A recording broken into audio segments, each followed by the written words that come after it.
Alright y'all, welcome back to the channel and to some more turkey patterning. And I've got another really interesting shell out here today to test because it's one we haven't tried. And it's actually one that one of you guys sent in. So big thank you to BG for sending some of these shells in. He sent a handful of different ones. So over the coming weeks, as we move into turkey season, we're going to be trying them. And there's definitely some pretty interesting ones in there. So huge thank you to him for sending some shells in because they're going to give us some really interesting things to test. But for the shell we've got out here today, we've got some of these. Some of the older Federal Premium heavyweight turkey shells. From what I gather, these are kind of a little bit of the precursor to before the market really claimed the term TSS, because these are a heavyweight shot, which is TSS. So they are tungsten. They just don't really claim anything TSS related. But these were a little bit before that really stormed the market, I guess we could say. Now, these ones in particular are the 12 gauge, 3.5 inch, 1 7/8 ounce of number 7s, moving about 1,300 feet per second. So these are the bigger 3.5 inch versions. And he said that these were one of his go-to shells, so I definitely have some decently high hopes for how they might perform. So as for our setup today, I brought out the Mossberg 835 Ulti-Mag here, but for a choke, I went with this guy. Now yes, this is the stock turkey full choke for the gun. It measures out right at a 710 constriction, so not quite as tight as some of your aftermarket turkey chokes, but this stock 710 turkey full here has done very well with a lot of shells we've put through it, including TSS. Plus, those Federal heavyweight shells there have the flight control wad, which can play a little bit funny sometimes if you have a choke that has porting in it. So I figured to start off with, we'll put this stock 710 turkey choke in the gun that obviously has no porting or anything funny to play with. It's a little bit more on the open side, which might play into helping out these little bit larger number 7 TSS pellets, and we'll see how it does, and we can go from there based on what we see. So I definitely have some decently high hopes for this setup today. Now as for our test, everything is going to be the same as usual. I have the turkey target set up at 40 yards. I have the chronograph, so we'll be able to get our velocity and see how close it is to the 1,300 that they claim on the box. So let's get you guys set up with the view of this target. We'll take our shot, look at our chrono, and then go down and see how they actually performed. If BG said that these were one of his go-to shells, I definitely have some decently high hopes for them. So let's head over here and shoot one and see what we can actually get.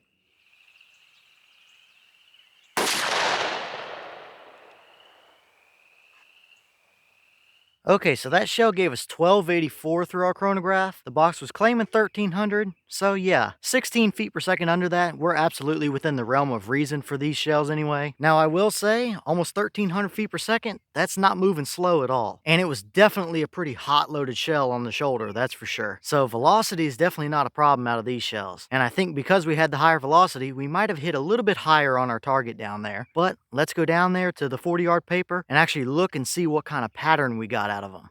Alright, so now we're down here at our 40-yard paper, and this is what we got. Now, like I suspected, we were a little touch high, but either way, we do still have a dead bird. There are 2 or 3 in the brain and a couple more down the spine, either way. But if that would have been centered up, that bird would have absolutely been dead, no question about it. Now, looking at the whole pattern here, I wouldn't necessarily call it a tight pattern. It definitely doesn't have that baseball-like core area, but the pattern is not blown wide open either. This looks to me like we can go a little bit tighter on the constriction and get a little bit more condensed of a pattern still. And as for flyers, we really only have a couple right down there for whatever reason that were definitely flyers, but the rest of the pattern looks pretty uniform overall. If we look really close, we can see some very small little voids in there, but nothing that I'd be concerned about a turkey walking through or getting his head through or anything like that. If you had a bird anywhere within this pattern here, the majority of it, you would absolutely have a dead turkey. There's no doubt about that. So looking at it here, it's definitely not quite as impressive as some of the modern TSS shells that we've shot through that stock turkey full choke in that gun, but it's definitely not a bad start, and it's absolutely a usable turkey pattern. There's no doubt about that. And I will say, for a Federal tungsten shell like this is probably one of the better, if not the best performing Federal turkey shell that we've tested so far, really. The Federal TSS stuff just doesn't seem to do very well, and this just goes to show that some of the original Federal tungsten shells might be a little bit better than the stuff they're making today. But either way, definitely not off to a bad start, but I still think we can squeeze a little bit more out of it.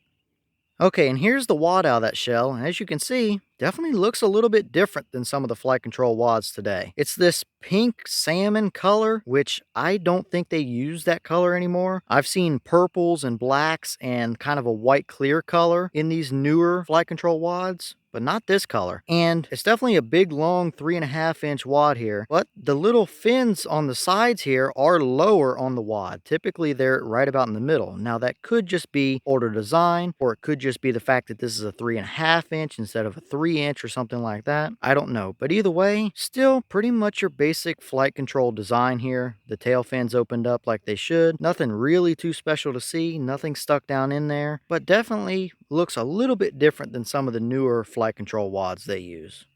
All right, y'all. Well, what did you think about that performance there? Definitely not terrible at all. And for a federal tungsten loaded turkey shell, I really can't complain about that performance compared to some of the other TSS shells from federal that we've tried, that's for sure. They just haven't been good performers, but that one, I wouldn't be scared to hunt with that at all. So I definitely think we're off to a pretty good start here. But as always, leave your thoughts about it in the comments. Is that about what you expected to see? Or were you a little bit surprised one way or the other? And if you've used any of these a little bit earlier on federal heavyweight shells before they kind of went to the TSS moniker, how have they done for you, and what setups have you run them through, and maybe what other choke might you want to see us test these through out of that 835? Let me know all that down below. But at the end of the day, absolutely a 40-yard turkey pattern. There's no question about it whatsoever. But with that being said, I've got plenty more testing to film with some more new shells coming y'all's way soon. So stay tuned for all that. As always, we have the channel Instagram as well as a mailbox where you can send shells as well if you'd like to. All that information is always in the description if you're interested in it. But I'm going to get back to the testing, so I'll see y'all in the next one.